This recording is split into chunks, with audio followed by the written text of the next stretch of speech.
По данным Axios, между Дональдом Трампом и премьер-министром Израиля Биньямином Нетаньяху возникла серьезная напряженность после того, как Нетаньяху публично раскритиковал планы Вашингтона по возможной продаже Турции американских истребителей F-35. Как сообщают американские чиновники, Трамп был в ярости после интервью Нетаньяху телеканалу Fox News, в котором израильский премьер заявил, что передача F-35 Турции нарушит баланс сил на Ближнем Востоке. По словам источников, президент США считал, что Биби не имел никакого права вмешиваться в этот вопрос.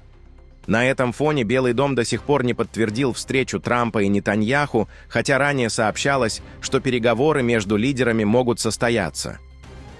Во время визита Трампа в Анкару израильская разведка также предупредила американскую сторону о возможной угрозе покушения.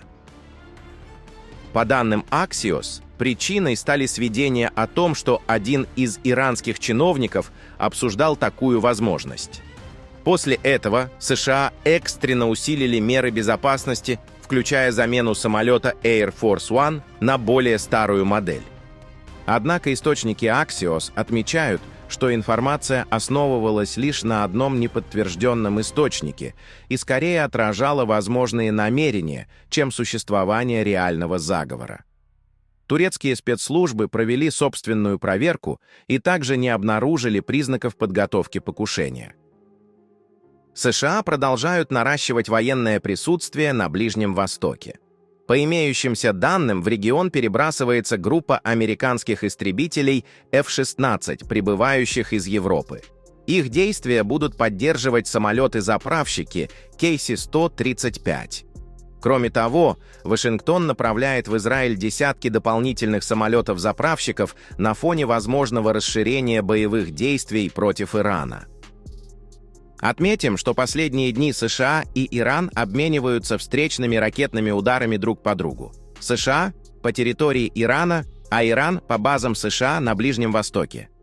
Тем временем Центральное командование ВС США CENTCOM сообщило о новой серии массированных ударов по территории Ирана.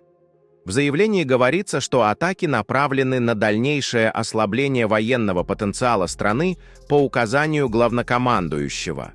Одним из наиболее мощных ударов стала атака по району города Езд в центральной части Ирана.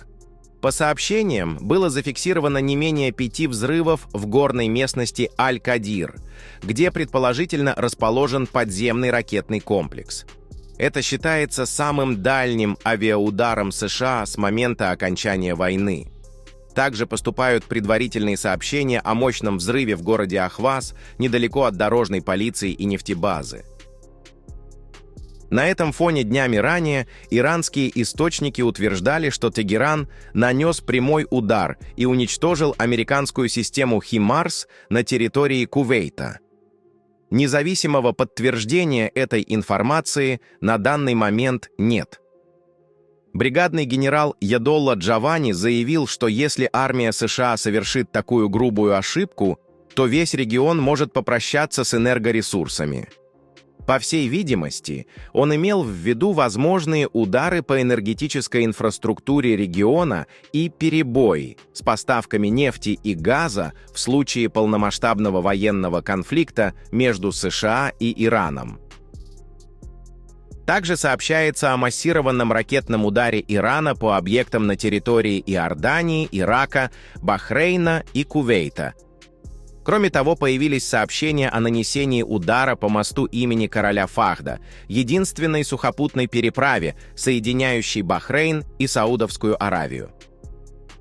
На момент публикации официального подтверждения ряда этих сообщений пока нет. Кроме этого, из Ирана сообщают о массовых ударах по вышеуказанным странам, поскольку там есть американские базы. Генерал корпуса стражей Исламской революции Мохсен Резай заявил, что у США остается всего 48 часов, чтобы вернуться к дипломатии.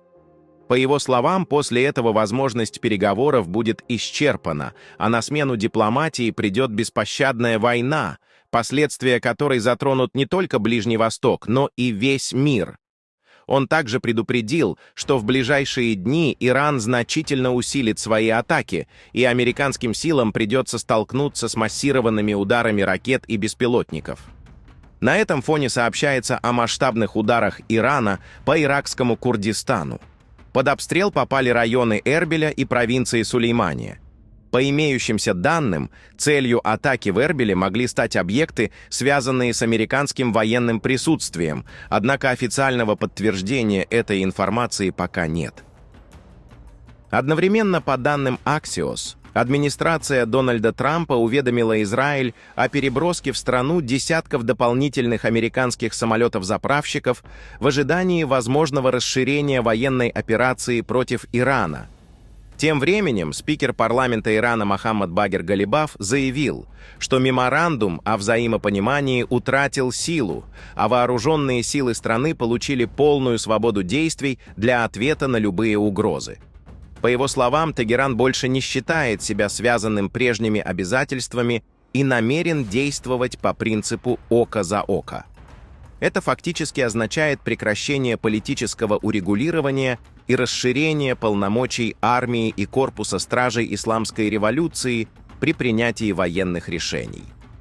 Отметим, что Пакистан ведет переговоры с Кувейтом о заключении оборонного соглашения. По имеющимся данным, в обмен на гарантии безопасности Исламабад рассчитывает получить долгосрочные поставки энергоносителей и инвестиции. Однако эффективность такого соглашения уже вызывает вопросы. Аналитики напоминают, что во время предыдущего обострения в Персидском заливе Пакистан, несмотря на существующий оборонный пакт с Саудовской Аравией, не принимал участия в защите королевства, а, по сообщениям ряда источников, оказывал Ирану логистическую поддержку, предоставляя свои порты и маршруты для поставок грузов в обход ограничений. Независимого подтверждения этим утверждениям нет. Тем временем, по данным Reuters, Пакистан занял более жесткую позицию в отношении Ирана. Как сообщается, пакистанские официальные лица предупредили Тегеран, что любые удары по территории Саудовской Аравии будут рассматриваться Исламабадом как «красная линия». По информации Reuters, власти Пакистана опасаются, что дальнейшая эскалация атак хуситов или возможные удары по объектам в Саудовской Аравии могут втянуть страну в масштабный региональный конфликт. Одновременно в иранских СМИ объяснили, почему корпус стражей исламской революции пока не наносит массированные удары непосредственно по Израилю. По их версии, в первые дни войны значительная часть иранских ракет и беспилотников была перехвачена над территорией Иордании благодаря развернутым системам ПВО, а также сети американских радаров и военных баз, расположенных в Кувейте, Катаре, Бахрейне, Объединенных Арабских Эмиратах и Саудовской Аравии. Поэтому, как утверждают иранские СМИ, Тегеран сначала стремится разрушить этот региональный оборонительный пояс, который обеспечивает защиту Израиля с территории соседних арабских государств. Предполагается, что после ослабления этой системы Иран сможет перейти к более масштабным и прямым ударам по территории Израиля.